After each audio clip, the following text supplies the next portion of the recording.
شیعہ روزہ غلط وقت پر افطار کرتے ہیں، اور میرے بھائی افطار کا وقت ہمارا قرآن و حدیث کے مطابق ہے، غلط وقت پر آپ افطار کرتے ہو۔ ہم تو اس وقت پہ روزہ افطار کرتے ہیں جس وقت پہ حضرت عمر اور حضرت عثمان نے کیا۔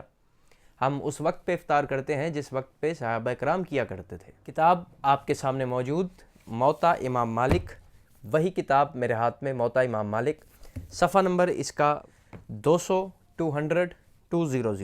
حدیث ہے حمید ابن عبد الرحمن سے۔ وہ کہتے ہیں انا عمر بن خطاب و عثمان بن عفان کان یصلیان المغرب حین ینظران الی اللیل الاسود قبل ان یفطرا ثم یفطران بعد الصلاۃ وذلک فی رمضان۔ وہ کہتے ہیں کہ حضرت عمر اور حضرت عثمان ہمیشہ رمضان میں مغرب کی نماز پڑھ کے پھر روزہ افطار کیا کرتے تھے، جس طرح سے آج شیعہ روزہ افطار کرتے ہیں مغرب کی نماز ادا کر کے۔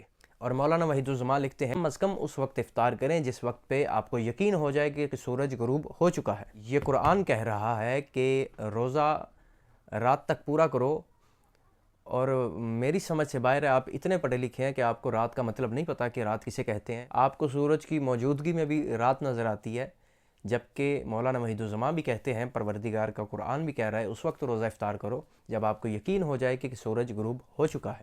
آپ دن کی روشنی میں ہی، شام کی روشنی میں ہی روزہ افطار کر لیتے ہیں۔ خدا کا خوف کریں اور اس طرح سے روزہ افطار کیا کریں جس طرح صحابہ کرام کیا کرتے تھے۔ یا علی امیر المومنین۔